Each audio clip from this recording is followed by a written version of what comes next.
कैसे हो दोस्तों। उम्मीद करता हूँ कि आप सब बिल्कुल अच्छे हो गए। दोस्तों 10 मिनट में 25 क्वेश्चन हम लोग करने वाले हैं। तो आज का जो मेरा टॉपिक है पूरा हिंदी से पूरा मिक्स क्वेश्चन लेकर आए हैं। जितने भी प्रीवियस और 2024 में क्वेश्चन पूछा गया था, तो एक शिफ्ट का क्वेश्चन लिया है जिसमें से जितना भी हिंदी का क्वेश्चन है उसको मैं एक वीडियो में डिस्कस कर रहा हूँ। तो इसको 10 मिनट में देखते हैं, तो आप लोग का इसमें से लगभग 7-8 सवाल लड़ जाएगा एग्जाम में जाकर के। तो चलिए पूरा देखिएगा वीडियो को, चैनल पर सब्सक्राइब कर लीजिएगा। आप सबको मैं गवर्नमेंट कॉलेज दिला कर रहूंगा। चलिए सबसे पहला क्वेश्चन है, सर्वोत्तम का संधि विच्छेद क्या है। इसमें से बताइए कौन सा संधि है सर्वोच्च सर्वोत्तम का। तो दोस्तों बात करें सर्वोत्तम का है तो ये है दोस्तों सर्व प्लस उत्तम। तो सर्वोत्तम का ये संधि हो जाएगा। क्यों यहाँ पे सर्व प्लस उत्तम के मिलने से सर्वोत्तम शब्द बना है, जो कि वो जो मात्रा है वो है, इसका रूप को गुण संधि यहाँ पे आया है दोस्तों। ठीक है, तो इसका राइट आंसर हो जाएगा option number C. Next question है, इतना आसान क्वेश्चन पूछा जाता है। यहाँ नेक्स्ट क्वेश्चन समास से जो पूछा जा रहा है, जो समास विशेषण और विशेष से और उपमेय और उपमान से मिलकर बनते हैं उन्हें क्या कहते हैं दोस्तों, उनको कौन सा समास कहते हैं। तो उसको बोलते हैं दोस्तों, वो हो जाता है क्रमधारय समास। क्रमधारय समास हो जाता है विशेषण विशेष और उपमेय या उपमान से मिलकर जो बनता है समास, उसको बोलते हैं कर्मधारय समास। इसका एक एग्जाम्पल बताइए क्या होगा दोस्तों। इसका एग्जाम्पल हो सकता है, इसका एग्जाम्पल हो जाएगा नीलकंठ। नीलकंठ याद रखिएगा, नीलकंठ किसका एग्जाम्पल है, कर्मधारय समास का। और बात करें तो राजकुमार, राजकुमार भी कर्मधारय समास का यहाँ पे एग्जाम्पल हो जाएगा। अगला क्वेश्चन है, इसका आंसर बी हो जाएगा। नेक्स्ट क्वेश्चन है, शत्रुयुद्ध। शत्रुयुद्ध में कौन सा समास है दोस्तों। तो इसमें बात करें शत्रुयुद्ध में कौन सा समास है, तो ये है दोस्तों बहुब्रीहि समास। ये सब आसान आसान क्वेश्चन पूछा गया, मतलब समास से आप लोग का लगभग नहीं तो जाकर के एक शिफ्ट में 5 सवाल पूछा जाएगा। तो यहाँ पे हम जितना भी होगा हम सब कुछ करा देंगे, तो आपको बस देखना है, पूरा देखना है और इत्मीनान से देखना है। तो इसका राइट आंसर हो जाएगा बहुब्रीहि समास। ठीक है, बहुब्रीहि समास हो जाएगा। अगला सवाल है, ये देखिए गधान से क्वेश्चन पूछ लिया गया है, बहुत आसान है, जिसको पढ़िएगा तो आप लोग को भी आंसर मिल जाएगा। भारत माता को हम नमन करते हैं, भारत माता को हम नमन करते हैं।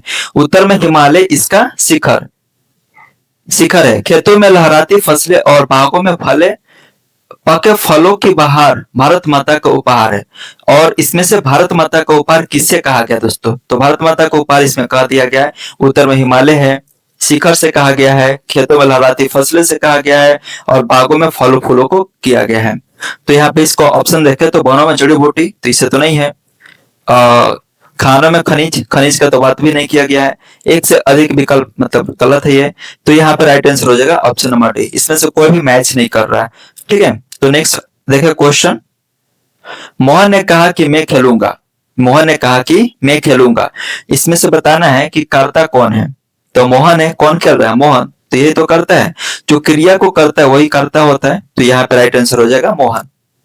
अगला सवाल है, निम्नलिखित में से जो वाक्य है इनमें से कौन सा अपदान कारक की विभक्ति है। तो अपदान से क्या होता है, अपदान से जो कि बिछड़ने से और दूर होने का संबंध बताता है। तो यहाँ पे देखिएगा इसका राइट आंसर हो जाएगा, बिल्ली छत से कूद पड़ी। तो यहाँ से छत से अलग हो गई ना, तो यहाँ से ये जो से है यही है विभक्ति चिन्ह किसका, अपदान से। तो इसका राइट आंसर हो जाएगा ऑप्शन नंबर सी।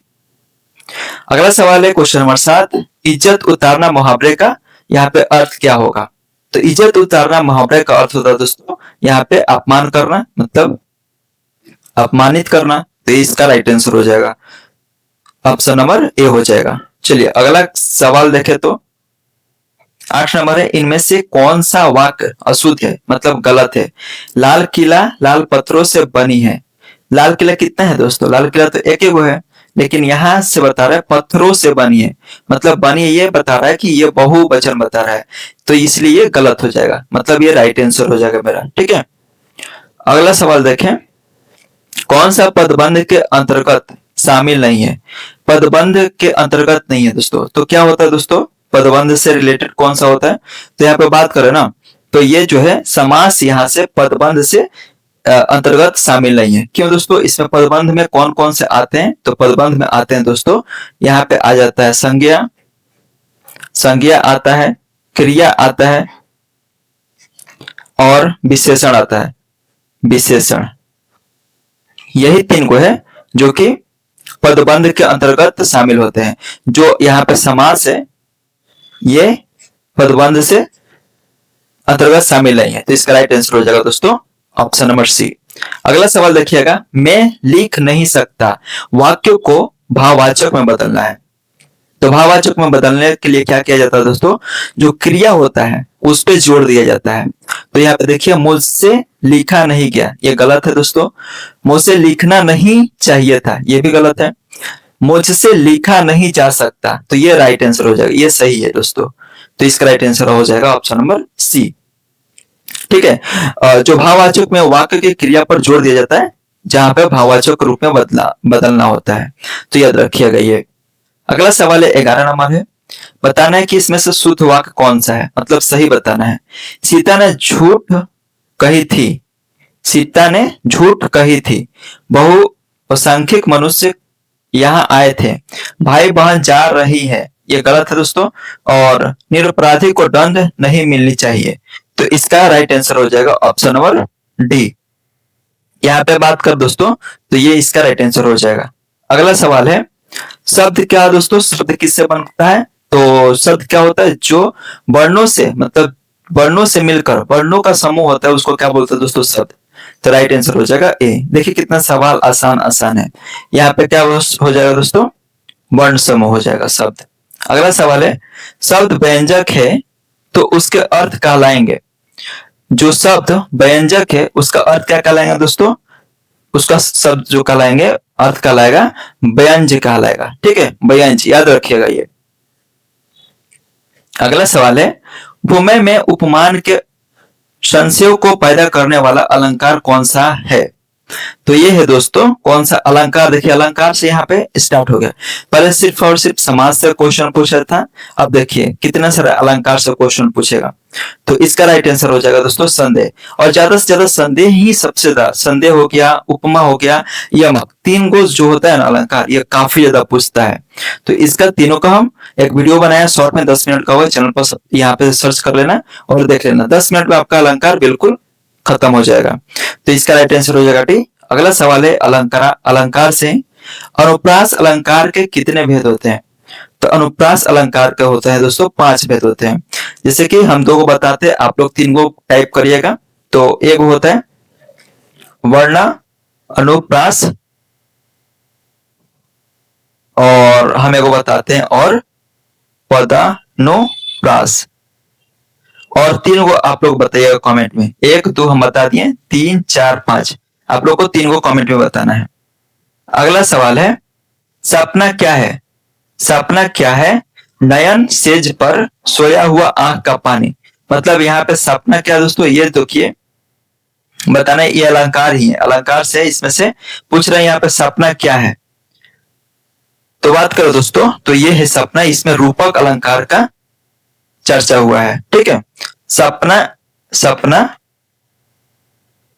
बराबर आंख का पानी, आंख का पानी, तो ये हो जाएगा दोस्तों रूपक अलंकार का उदाहरण है।